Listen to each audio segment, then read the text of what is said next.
make the case, however they want to do it. It wouldn't seem that Macron would be then out front talking about how we need to double down and we need a strategic surge, whatever that means, and then pretty much putting a stake in the ground and saying our future depends on getting this right, ergo winning. Because if you're thinking you're actually trying to turn the ship around, he's still plodding ahead forward. So either there's a big disconnect or people aren't as smart as you give them credit for. Well, I think that Macron is delusional, right? I mean, Macron actually thinks that there is a military solution, that we can double down, we can give them more weaponry, we can put NATO troops on the ground in Ukraine. But this is not going to happen. And the only possible way out here is diplomacy.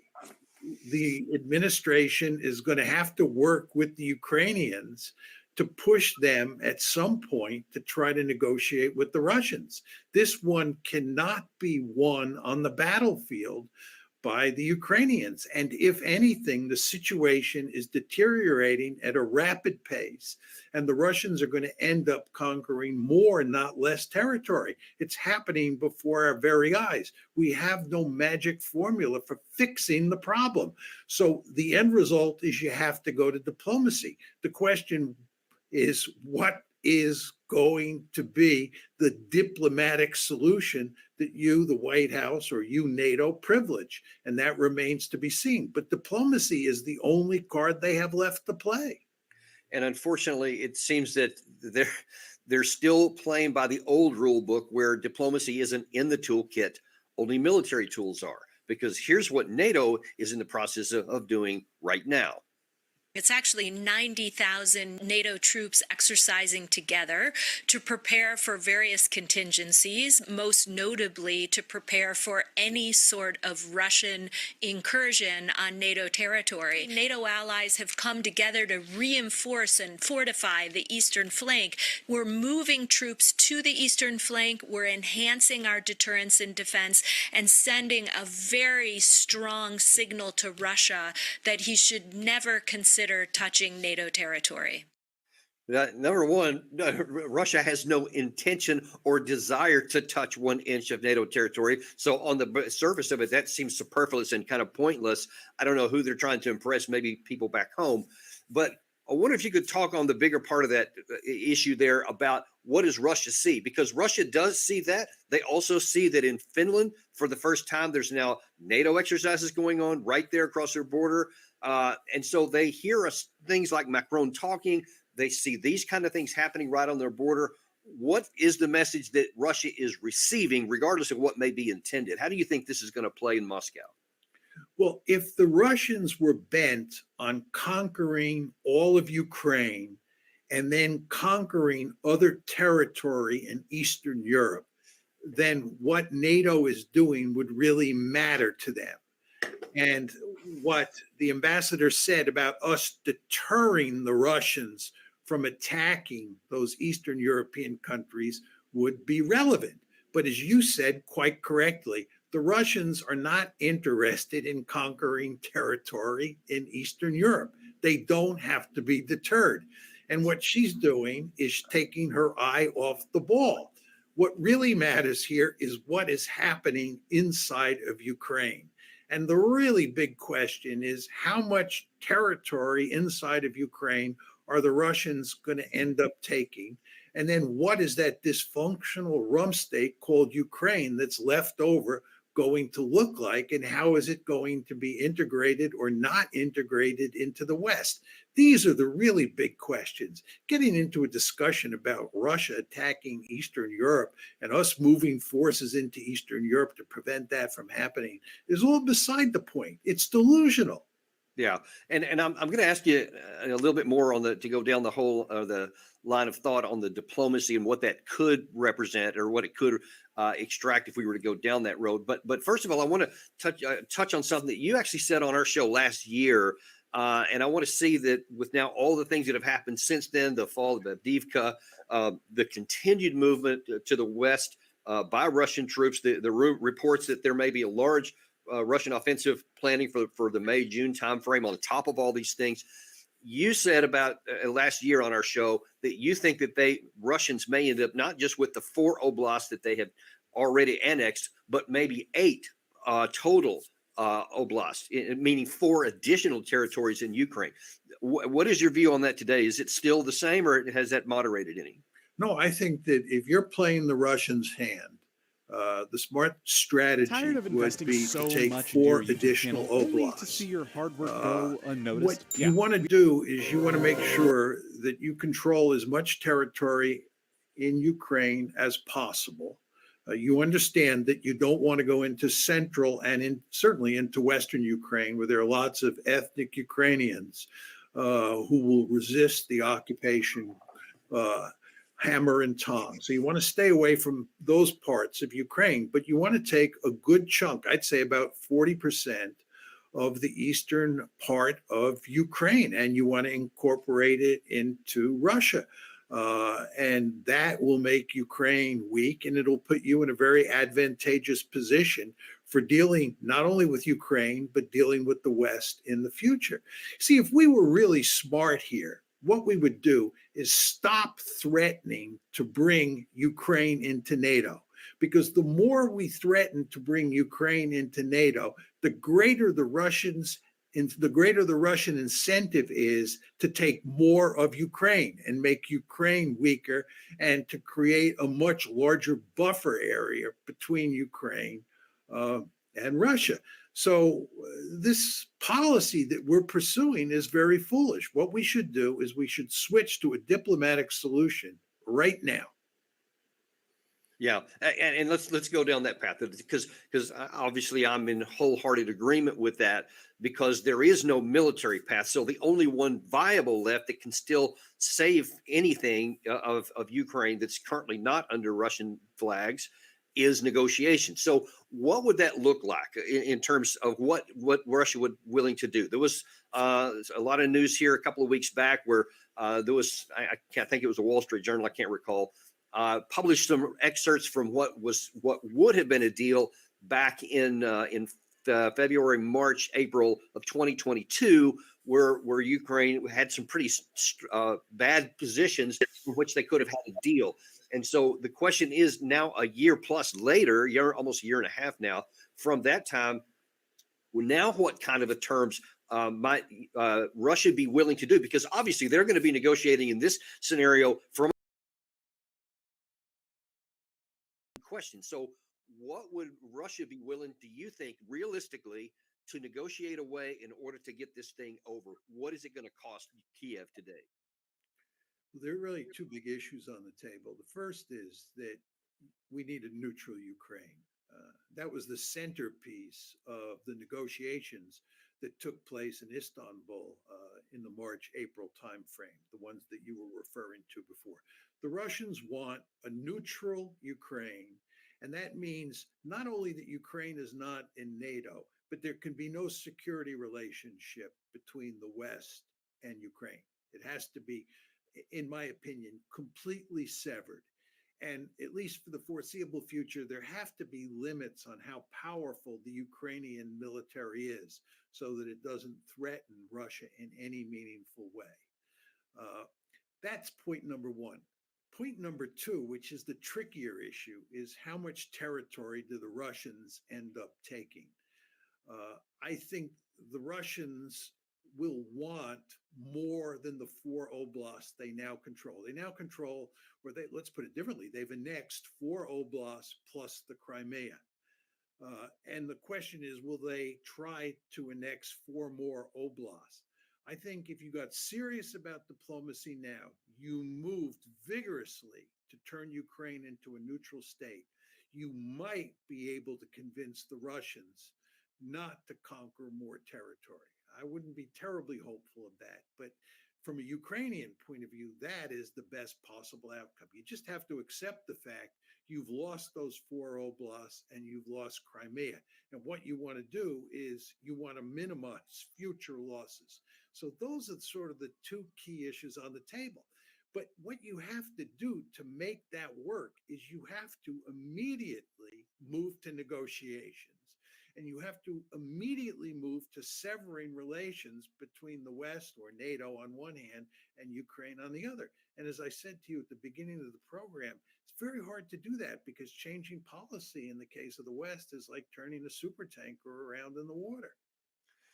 And that seems to be really complicated even more now, especially with these recent revelations between UK, France, and Germany, that there have been UK and Germany, and depending on who you want to listen to, also French soldiers on the ground in Ukraine helping to target Russian soldiers with long range fire. So, that's NATO in Ukraine even now, at least according to these reports. And that would seem to undermine any chance to switch over to negotiations anyway, or else that would have to be one of the first things to go, wouldn't you expect?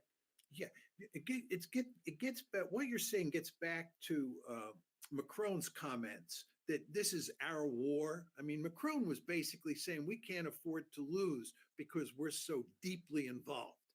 And of course, he's exactly right. What the revelation about these conversations shows us is just how deeply involved the West is in the fight in Ukraine. We're obviously not pulling the triggers or pushing the buttons, but we are doing everything else. We are providing intelligence. We are helping the Ukrainian Targeting data, yeah. targeting. We're helping them set up some of these weapons and just not pushing the button. So we are deeply involved. And that, Danny, is why it is so hard for us to cut and run. It's why it's so hard for us to abandon the Ukrainians and basically say Ukraine can become a neutral state.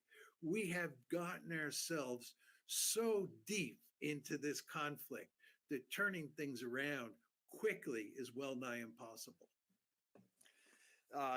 And getting back to the negotiating settlement issue here and what Putin may or may not be willing to do, right before the war, I believe it was 2 weeks before the war actually started, Macron went to Moscow in a last-ditch effort to try and stop this war, and Putin made some pretty strong comments about what he would and wouldn't do.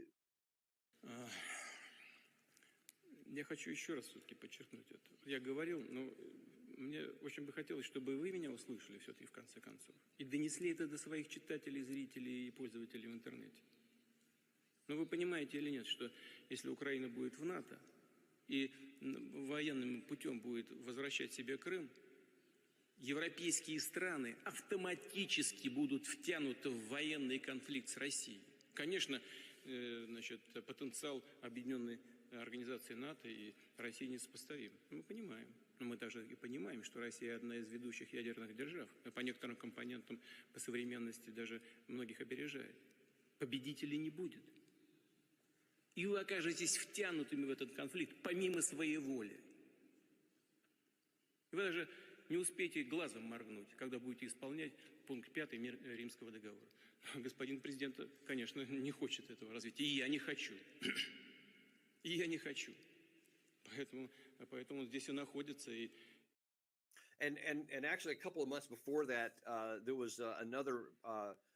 Putin oftentimes has these press conferences at the end of the year where he invites global press to come in and ask questions. And there was a real famous one by a Sky News reporter where she had asked him, "What is it the West doesn't understand about you," or whatever. And he was saying, and during that time, he specified a neutral Ukraine is incredibly important. He said, if you bring NATO into Ukraine, then that's a red line for us. And then, of course, you saw this one we just played here. And it seems pretty consistent that Russia is very adamant about that. And of course, he keeps touching on that nuclear issue, that if NATO goes too far, that's it. So the question has to come back then again to Macron again, is because if you're talking about our war and we're going forward, then that Putin that's his red line. And he said he will go nuclear if we cross that red line with NATO. What's the end game here? What do we think that somehow that Putin doesn't mean what he says, that we can actually engage in some degree, or we want to get right up to that line? This seems like a foolish thing to do to me. Well, Putin, let me put it differently. The Biden administration clearly understands, and almost everybody in the West, except for maybe Macron, understands that we can't put Western boots into Ukraine because of the danger of escalation. And here we're talking about escalation to the nuclear level. I think if NATO were to put boots on the ground in Ukraine, we would axiomatically or by definition have a great power war. The United States and Russia would be at war. I do not think that Putin would automatically use nuclear weapons, but I think that if NATO intervened with boots on the ground in Ukraine, the possibility of nuclear escalation would be there for sure. And of course, that's why we're not going to put NATO troops on the ground. And that's why I think diplomacy is really the only alternative here, given that we can't provide enough weaponry and the Ukrainians cannot provide enough manpower for them to beat the Russians conventionally inside of Ukraine. Okay, so I'm going to circle back in a minute or two to the diplomacy thing, because that is so crucial and so vital for people to understand that there actually is a path out for this, and it's a viable path out. And I want to get back to that in a second, but to reinforce why it's crucial to take this path now, as you say, and I completely agree with that, now is the time, is because there are already consequences beyond the battlefield, beyond this theater of operation, that is harming America's national interest, both security-wise and potentially even economically. Let me show you here just a few short clips about what's happening because of our pushing Russia away, because of our sanctioning, because of all the actions we're forcing Russia to try and find new friends. They're doing it. And let's take a look at, first of all, with Russia and China at sea. What we're seeing a lot more of is this sort of gray zone activity by Chinese maritime militia, by PRC Coast Guard. So right now it's all signaling, I think, in an event where you would see actual Russian involvement, that would be pretty high up the escalation ladder. So a lot of other things would probably need to happen first. And, you know, that in that case, whether the war in Ukraine is still ongoing or whether some other developments have overtaken it, that's less known.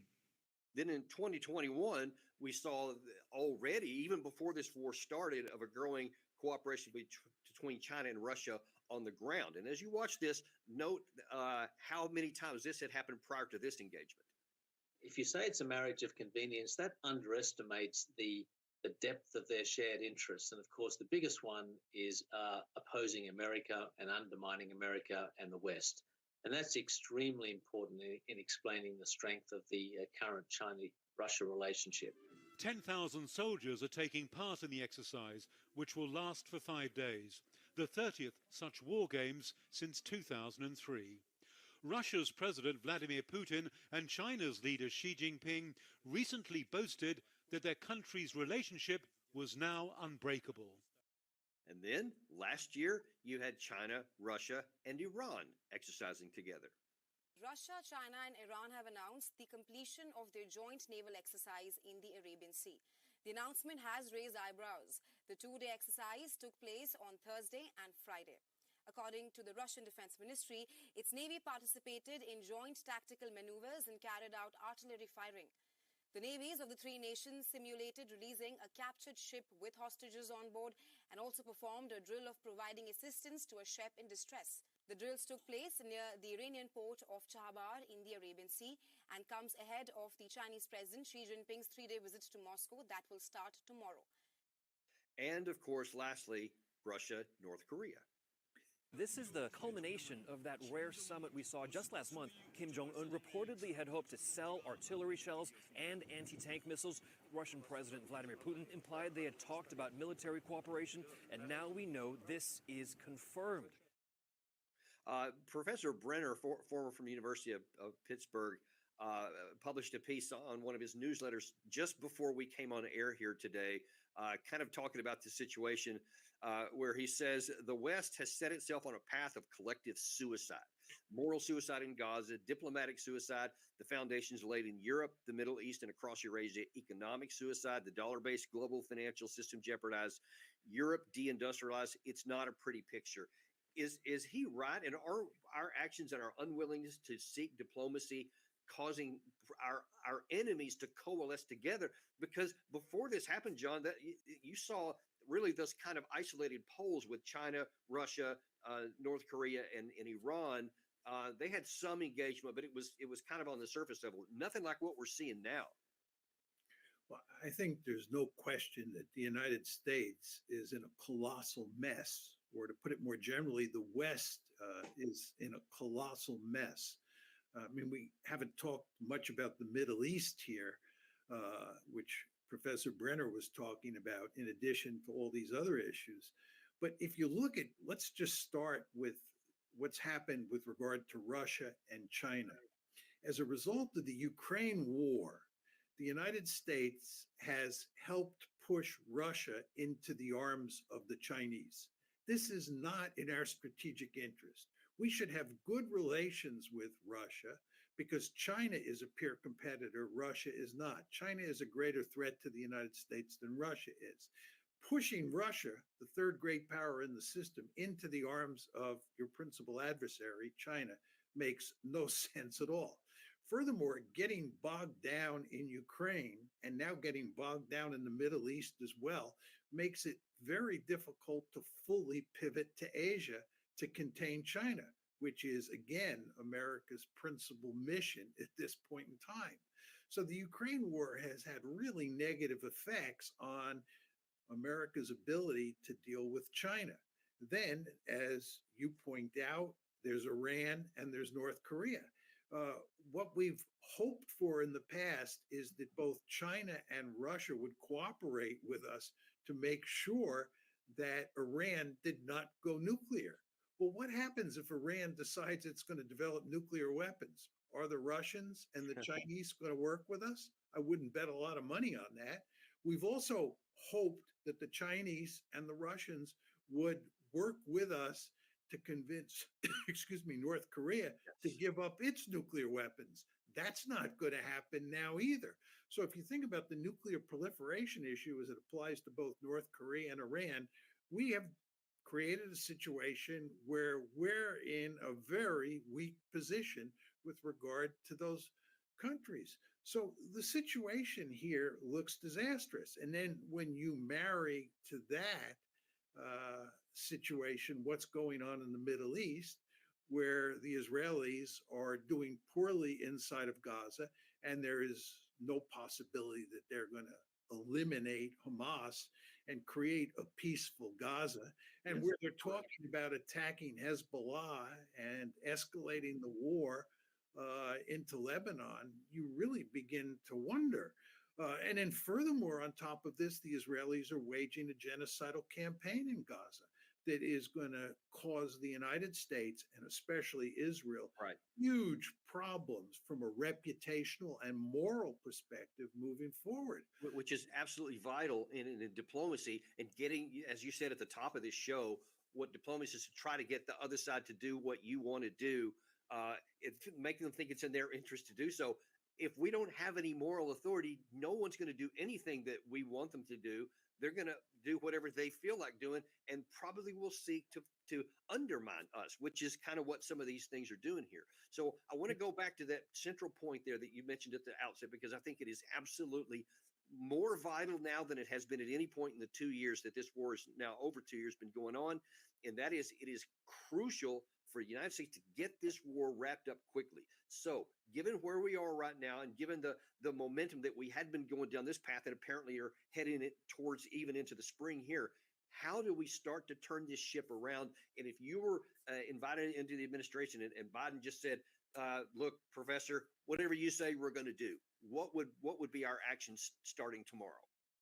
Well, again, I think what you want to do is you want to solve the Ukraine problem by creating a neutral Ukraine and doing everything you can to make sure that the Russians feel assured that Ukraine and NATO are not together going to present them with a serious threat moving forward. And then at the same time, I think what you try to do is improve diplomatic relations slowly but steadily with the Russians. The problem is that selling that kind of diplomatic solution in the United States at this point in time is almost impossible. People are so deeply invested in this war and so thoroughly convinced that the Russians are a mortal threat to Western Europe or to Europe more generally and to the United States. That getting them to change their thinking is just going to take a considerable amount of time. And what we don't have at this juncture is time. Yes, that is my worry is, and I'm Gary. I don't know if it's something you can pull up quickly here, but to his point he just made there about viewing Russia as evil. We have a clip the other day from Nancy Pelosi where she was saying that exact thing just a few days ago. Gary, is that something we can get? Okay, yeah, it'll take a minute or two. But the point I want to make is that this is what I'm about to show you is troubling, because what you just laid out is something that the administration should start doing, but right now. Now, maybe you're right. I certainly hope so, that behind the scenes, these conversations are going on right now. We need to get them escalated. But in order for those to have some success, we have to make sure that these kinds of public statements stop being made like this. They're fighting for their democracy and fighting for our democracy. We need to send the resources to the Ukraine. And I want the people to know that Russia has been very evil, whether it's kidnapping children, raping women, killing families, and all the rest. But also, their army is bigger now than it was when it went into Ukraine. They are building, using money from people who are escaping sanctions and the rest, and getting help from Iran and from China and other places to build their technology. So we'll win in Ukraine. We must. We have to send the money. We must. Hi, I'm Tom Grieve, former CCA network attorney. I want to tell you about a free self-defense class that's happening in your area. Learn exactly what to do and not do following a self-defense incident. This life-saving information covers the 6 things that will happen when the police arrive, how bond, bail, and detainment work even for justified self-defense, what to say to the police to help their investigation and keep you with your family, what your body will go through during a violent attack, why your judgment may be clouded after a self-defense incident, plus a live Q&A with a USCCA certified instructor. Class size. And if you are putting that, if that's your go forward position, that Russia's evil, then John, you're not going to have any negotiation. You're not going to talk to anybody because they're evil. You can't talk to evil. You can't make a deal with Hitler. All you can do is defeat him. And with that mentality, I don't know how the administration will then pivot to saying, okay, actually, he's evil, the devil, but let's make a deal with him. People are going to have a hard time with it. So I think you're going to have to change that before you can do the other. Well, there's 2 things about Nancy Pelosi's comments. One is she does believe the Russians are evil and that you can't compromise with evil, as you point out. But she also believes that we have the resources to give Ukraine so that it can defeat the Russians. And the fact is, we don't have the resources. Leave aside the issue of whether Putin is evil. We don't have the resources. He is going to win in Ukraine. Ukraine is going to lose on the battlefield. And you have to then go from there to figure out how you can ameliorate the situation, how you can solve this problem. And that leaves you with diplomacy. And the good news is that the argument that Putin is the second coming of Adolf Hitler and he's the font of all evil in the modern world is a laughable argument, right?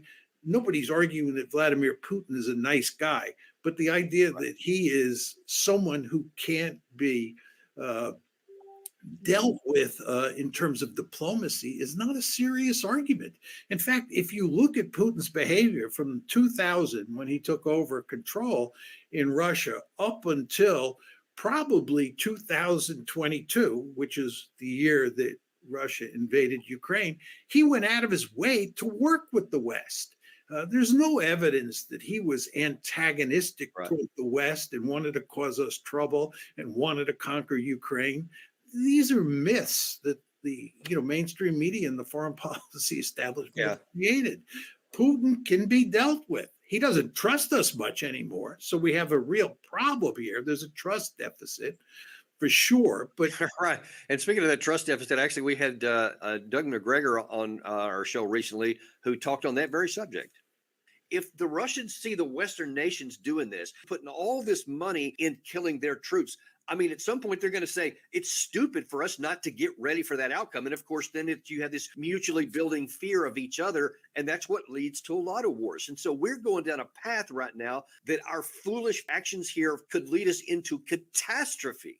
No, I think so. But I also think Mr. Putin is a rational man. He's never wanted any of this. He really wants to get back to some sort of state of normalcy with the West and do business. But as you say, he has to respond to what he sees develop. Right now, we have Americans moving in to create bases in northern Finland and Sweden. We've destroyed decades of trust and mutual confidence, replaced all of it with mutual suspicion, fear, and distrust. So almost exactly what you just said there. So obviously there are some minds that are getting this here in the country. So the big question here in the last few minutes we have: how can we start to repair that, and what time frame are we talking about? And even to some extent, can it be repaired? Well, it can't be repaired in the short term. That's the real problem here. The problem is that Putin, he's made this clear, right? He's explicitly said, I trusted the West much too much. I was wrong, and I don't trust them anymore. So you have this huge trust deficit. That's why I emphasize that if you're going to solve the problem diplomatically, you have to make a radical move right now. And that radical move is that NATO has to sever its relationship with Ukraine. Or to put it more generally, the West has to sever its relationship with Ukraine and accept the fact, trumpet the fact that Ukraine is going to be a neutral state. That's the only hope for, I think, saving Ukraine at this point. But I don't see how you can do that because so many people think like Nancy Pelosi and don't think like Doug McGregor. Again, I want to emphasize that I think behind closed doors, people are beginning to move in the direction of Doug McGregor and away from Nancy Pelosi's way of thinking. I think they understand that the Ukrainians are doomed on the battlefield and that really there's no military solution here. We're going to have to turn to diplomacy. But again, the question is, how quickly can you go down that road? And my answer is you can't go down that road quickly. It takes too much time to turn the aircraft carrier around. Well, I would argue there is one path, which comes with a near political suicide moment. I mean, we just had Super Tuesday yesterday, so everybody's now really looking forward to November 2024, and every action politically is tied to what it may do to that. And of course, turning that ship in any capacity, even talking about it publicly, would be perceived as undercutting Biden's